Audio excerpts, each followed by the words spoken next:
Hello my cuties, क्या हाल है आप सबके। आज हम पढ़ेंगे सारे इश्क एपिसोड नंबर 24। सो स्टार्ट करते हैं। उसकी आंख रूम में होती खटपट से खुली थी। वो अपनी हैजल आंखें निम्वा करती ड्रेसिंग टेबल के सामने खड़ी ईशा पर गाड़ गई थी, जो शॉवर लेने के बाद तैयार हो रही थी। मगर फिर उसकी नजर घड़ी पर पड़ी, जो दोपहर के 1 बजा रही थी। व्हाट, ये एक जब बज गया, मैं इतनी परेशान में इतना देर तक कैसे सो गई भाई। वो अपनी आंखें मलते ही सदमे की कैफियत में उठकर बैठती बोली थी, मुझे तो तुम पर बहुत गुस्सा आया हुआ है, तुम इतनी बड़ी बात मुझसे छुपाओगी। I can't believe.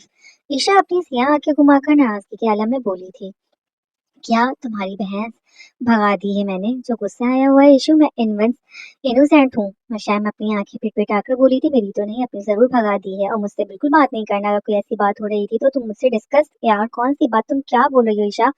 शैम उसे वाकई नाराज देखकर अपने सुनहरी बालों का मैसी सबन बनाकर बोली थी, तुम्हारी और वलीद भाई के निकाह की बात तुमने मुझसे क्यों छुपाई। तुम्हारा उनसे निकाह हो रहा है। ईशा उसके चेहरे पर नासमझी के तासुरात देखती उसकी जानिब मुड़कर दांत पीस कर बोली थी, आंखें चुंदिया कर देख रही थी। मैं क्या कोई नजूमी हूँ जो बकवास करूंगी। बिलाल मामू जान का फोन आया था मामा के पास। वो मामा को बता रहे थे कि तुम्हारा और वलीद भाई का रिश्ता तय करने वो आज तुम्हारे घर जाएंगे। पहले उनका इरादा मंगनी का था, पर अब वो वलीद भाई की जिद की वजह से आज ही निकाह कर देंगे। मामू का कहना है कि वो सरार अंकल की सर की बेटी का बोझ खत्म करना चाहते हैं। सर से बेटी का बोझ खत्म करना चाहते हैं। मामा ने मामू से कहा कि तुम छोटी हो अभी, अगर ऐसी कोई बात भी मामू के जहन में है तो वो कुछ इंतजार कर लें, सलारा अंकल ठीक हो जाए तो फिर ही कोई फैसला कर ले। मगर मामू ने मामा की बातों के जवाब में कहा कि मशाइम को वलीद जैसा लड़का नहीं मिल सकता। सलारा अंकल एक कंगाल इंसान है जो अपने खानदान से आग कर दिए गए, इसलिए वो जानते हैं सलारा अंकल लालच में ही सही अपनी बेटी के लिए इतने पैसे वाले लड़के के रिश्ते को कभी रिजेक्ट नहीं करेंगे। उनका कहना है महविश खाला ने रिश्ते की हामी भर ली है। वो खुश है कि उनकी बेटी उनके भाई के बेटे की बीवी बनने जा रही है। ईशा की बात सुनकर मशाइम के हवास मुअत्तल होने लगे थे। उसकी मामा ने कब हामी भरी। क्या ये बातें उसके मामू की आज हुई हैं, जो उसकी मामा ने रजामंदी दे दी। वो यकीन नहीं कर पा रही थी।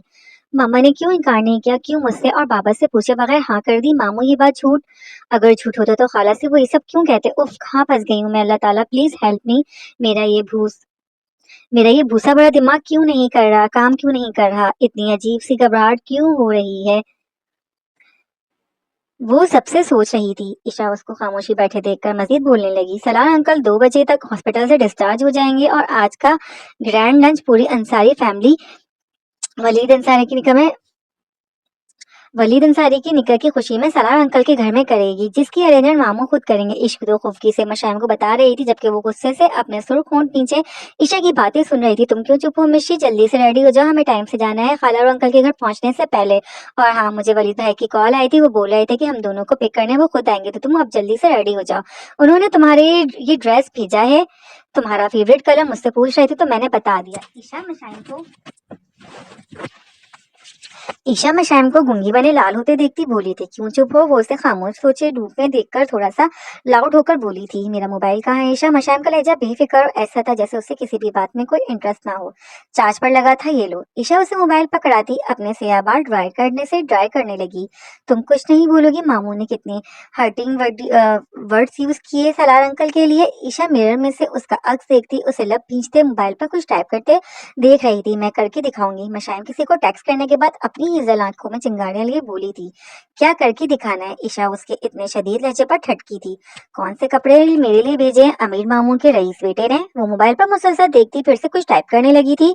ये पिंक ड्रेस है, लो अब जल्दी से तैयार हो जाओ। ईशा उसके सामने बेड पर पैकिंग में मौजूद ड्रेस रखती बोली, खाला कहाँ है। मशाइम उस खूबसूरत सी पैकिंग में पैक हुई ड्रेस को देखती बोली, मामा और पापा कुछ देर पहले ही हॉस्पिटल निकले हैं और खाला और सरार अंकल भाई और मामा पापा के साथ ही चले जाएंगे, इसलिए तुम और मैं वलीद मेरा ड्राइवर नहीं जिसके साथ मुझे अपने ही घर जाना पड़े। और ये ड्रेस तुम अपने साथ ले जाना बहुत ख्याल से, मुझे एक काम है, मैं थोड़ी देर तक खुद ही घर आ जाऊंगी। मशाई मोबाइल साइड पर रखती बेड से खड़ी होती बोली थी, तुम कहाँ जाने लगी हो, क्या काम। ईशु बेबी, क्या तुमने मेरे लिए एक गिलास फ्रेश जूस बनवा दोगी, मैं जब तक शॉवर ले लूं। मशाइम खूबसूरती से मुस्कुराकर बोली थी। उसकी मुस्कुराहट राजदारी सी थी। ऑफ कोर्स मशी अभी बनवाती हूँ, और हाँ, मैं अच्छी सी ट्रीट लूंगी तुमसे। ईशा उसे मशकूक से अंदाज में देखती बोली। मशाइम के दिमाग में कुछ चल रहा था, मगर वो बहुत मुतमईन लग रही थी। ओके, अब मैं जाऊँ शॉवर लेने। मशाइम उसको गाल पर किस करती बोली थी, हाँ जाओ। ईशा समझ गई थी वो कुछ करने लगी है, क्योंकि वो इस हद तक इस वक्त ही मुतमईन होती थी जब वो अगले बंदे की दुर्गत बनाने वाली होती थी। अल्लाह खैर करे, मशी इतना कूल एक्ट कर रही है, मतलब वलीद भाई पर कुल पढ़ लेने चाहिए। नहीं, अब नहीं छोड़ने वाली। ईशा उसके लिए जूस बनवाने के लिए नीचे जाती हुई खुद से बोली थी।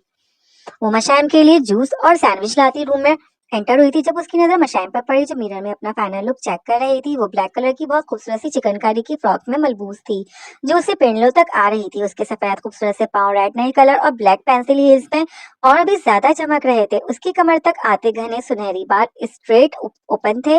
लाल होठों पर लाइट सा लिप ऑयल लगाया हुआ था। आज उसने कोई भी मेकअप नहीं किया था। वो बहुत सिंपल थी और इतनी हसीन लग रही थी। वो गले में ब्लैक दुपट्टा स्टाइलिश से अंदाज में ओढ़े अपने बैग में मोबाइल रखती ईशा की तरफ आती है। उसके हाथ में मौजूद ट्रे में से फ्रेश पाइनएप्पल जूस का गिलास पकड़कर दो सिप लेती ईशा की मशरूब नजर खुद पर महसूस कर रही थी। मशाइम, तुम कहाँ जा रही हो? क्या कुछ? मैं एक काम से जा रही हूँ, तुम मुझे इस तरह मशरूब नजरों से देखना बंद करो। ईशा, मामा मेरा पूछे तो उन्हें बता देना, मैं फैमिली लंच से पहले आ जाऊंगी। वो हल्का सा मुस्कुराकर बोली थी।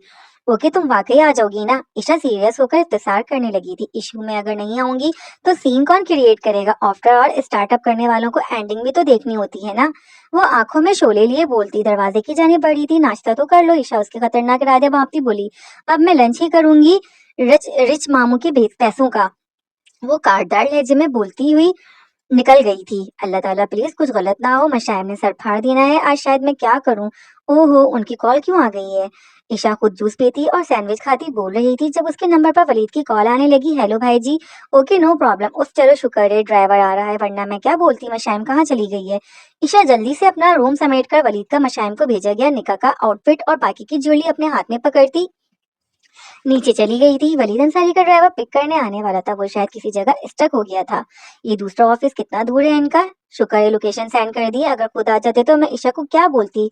देख तो ऐसे रही थी जिस मशकूक नजरों से जैसे मैंने उस वलीद ठरकी के कत्ल का मंसूबा बना लिया हो। माई फुट, इतने बेकार रिश्तेदार में कौन शादी करता है? मामा से तो बात नहीं करनी मैंने। पता नहीं क्यों मामू के सामने चुप हो जाती है। मेरे बाबा के लिए इतना घटिया वर्ड यूज करने वाले घटिया लोगों को उनकी औकात आज अच्छी तरह पता चल जाएगी। मेरे बाबा जान को अपने आगे मेरे थ्रू झुकाना चाहते हैं। मेरे बाबा जान को मेरी वजह से तकलीफ देना चाहते हैं। मेरे खुददार बाबा को, उनको तो छोड़ूंगी नहीं, मगर अगर मेरे एक्ट से बाबा नाराज हो गए तो मैं उन्हें मना लूंगी। वो मेरे बाबा हैं, मुझे जानते हैं, मुझे समझेंगे। कहाँ है ये और कितना चलना पड़ेगा? एक तो ऑफिस के लास्ट फ्लोर पर, पता नहीं कर क्या रहे हैं। हर वक्त डैडी बनना चाहते हैं। मैं आ जाऊं लेने? ड्राइवर भेज रहा हूँ, कुछ खाया है? क्या काम है? बुला बुला बुला। क्यों? क्वेश्चन पेपर है पूरे। मशाइम जो गुस्से से भरी हुई अपने मोबाइल पर लोकेशन देखकर लिफ्ट के जाने बढ़ रही थी कि उसके मुंह में जो आ रहा था बोली जा रही थी। वो लिफ्ट में जाती जैसे ही लास्ट फ्लोर पर पहुंची, सामने राहदारी से चलती हुई रूम में नॉक करती इजाजत मिलते ही अंदर एंटर हुई थी। उसकी नजर रूम में दाखिल होते ही चेयर पर बैठे शरार खानजादा पर पड़ी। उसके सामने ही अहमद खड़ा हुआ कुछ बोल रहा था, जबकि ऑफिस के स्टाफ के कुछ लोग टाइप के लैपटॉप्स लिए बैठे शरार खानजादा को कुछ दिखा रहे थे। शरार खानजादा जो न्यू प्रोजेक्ट के लिए कुछ पॉइंट डिस्कस कर रहा था कि दरवाजे पर खड़ी मशाइम का लाल होता चेहरा देखकर अपनी नजरों उस पर हटाना भूल गया। अहमद भी मशाइम को उस ऑफिस में देखकर थोड़ा हैरान हुआ था। उसका यहाँ क्या काम था उस ऑफिस में? अभी तक कोई भी फीमेल एम्प्लॉय नहीं थी। मुझे आपसे बात करनी है अभी। वो शरार खानजादा के अपनी तरफ देखने पर भूल फूली सांसों से बोली थी। ओके, मैं फ्री होकर आपकी बात मुझे अभी और इसी वक्त बात करनी है प्लीज। वो जिद्दी से लहजे में बोली थी। शरार खानजादा के ऑफिस में मौजूद एम्प्लॉयज मशाइम को देखने लगे। शरार खानजादा से उस तरह की टोन में बात करना नामुमकिन था। वो ऑफिस में किसी का भी ऐसा भी बर्दाश्त नहीं करता था कि कोई उससे इंटरप्ट करे। वो गुस्से से भरी लग रही थी। लगता है मैडम को पता लग गया है निका का, इसलिए लड़ने आई है। हमेशा से ही प्यारी लगती है, आज तुम्हें कभी नहीं किया, खून चूस लेगी मेरा। आज शुगर बेबी है तो क्यूट मेरी खानजादी। शरार खानजादा उसके जिद्दी लहजे पर उसे ऊपर से नीचे देखकर सोचते हुए अभी कुछ कहता जब वो फिर से बोली, आप मेरा टाइम वेस्ट ना करें, really need to talk. Mashaim की आवाज में भीगापन आते आते चिंगारियां सी दहकी थी। वो शरार खानजादा को डिस्टर्ब लगी थी। यू पीपल में leave my office right now. ये बाद में कंटिन्यू करते हैं। शरार खानजादा अपना लैपटॉप उसी वक्त बंद करता, ऑफिस में मौजूद एम्प्लॉय से कहता, अपनी सीट से खड़ा हो गया था। सब फौरन ही ऑफिस से निकल गए थे। Comment seat first. वो उसके मासूम से चेहरे पर गुस्सा देखकर उससे बैठने का इशारा करने लगा। क्या मुझे एक गिलास पानी मिल सकता है? मशाइम अपने मोबाइल पर आती कॉल देखकर इग्नोर करती शरार खानजादा से बोली थी। शरार खानजादा फौरन ऑफिस में लगे वायरलेस से एक गिलास ठंडा पानी मंगवाता, अपने ब्लैक कोट के बटन खोलता, उतारकर चेयर पर लटकाता, अपनी व्हाइट शर्ट की स्लीव्स कोहनियों तक फोल्ड करता, मशाइम के हसीन पैरों की जानिब देखने लगा जो सिया हिल्स में चमकते उसके हल्क में कांटे कांटे उगा रहे थे। उसके पैरों की नाजुक सी हसीन उंगलियां रेड नील कलर में उसकी मुतवज्जा अपनी जानिब खींच चुकी थी। उसके पाँव बहुत प्यारे थे। डोर नॉक होने पर शहर खानजादा खुद दरवाजे की जानिब बढ़ता, पानी का गिलास पकड़कर मशाइम के पास आता, उससे पानी का गिलास पकड़ा गया। थैंक्स। वो इतने गुस्से में भी मुस्कुराकर बोली थी। गुस्सा कुछ कम हुआ या ब्राउनीज ऑर्डर करूं? वो उसके पानी एक सांस में पीकर खत्म करने पर टेबल के पास ही खड़ा होकर बोला था, आई एम ओके। मशाइम गिलास सेंट्रल टेबल पर रखते शहर खानजादा को अपने सामने खड़े देखकर बोली। वो बहुत लंबा चौड़ा था, उसके शोल्डर्स बहुत ब्रॉड थे। वो उसे पहली बार चेकआउट कर रही थी। जी तो क्या काम था फिर आपको मुझसे, जो आपने यहाँ ऑफिस आने की जहमत की? शहर खानजादा अपने ऑफिस में रखे सिंगल सोफे पर मशाइम के बिल्कुल सामने बैठ गया। उसकी पर्सनैलिटी बहुत रोबदार सी थी। मशाइम उसके सामने बैठे ही कुछ कंफ्यूज हुई, फिर उसके मोबाइल पर आती कॉल ने उसे और शहरयार खानजादा को अपनी जानिब मुतवज्जा किया। शहरयार उसके मोबाइल की स्क्रीन को देखता, मशाइम के चेहरे पर यहाँ होने वाले गुस्सीले तासुरात देखता, मामला समझने की कोशिश करने लगा। उठा ले, किसकी कॉल है? वो उसके मोबाइल की स्क्रीन पर नाम पढ़ चुका था, जो वलीद ठरकी के नाम से सेव था। Not important. मैं एक मुश्किल में फंस गई और मुझे मशाइम जो बातों को तरतीब देकर शहर खानजादा से मुखातिब हुई थी कि फिर से मोबाइल बजने लगा था। आप पहले कॉल रिसीव कर लें। शहर खानजादा को भी अब गुस्सा आने लगा था। ओके सॉरी, मैं कॉल पर बात करके आपके ऑफिस में फिर आती, आप यहाँ बैठकर बात कर लें, मैं जब तक वजू कर लूँ। जोहर की नमाज का वक्त हो रहा है, वो उससे सोफे से उठते देखकर बोला। ओके। मशाइम उसके उठते ही कॉल रिसीव कर गई थी। हेलो, क्या प्रॉब्लम है आपके साथ? क्यों ढीठ इंसान की तरह कॉल पर कॉल कर रहे हैं? मशाइम का लहजा गुस्से से भरा हुआ था।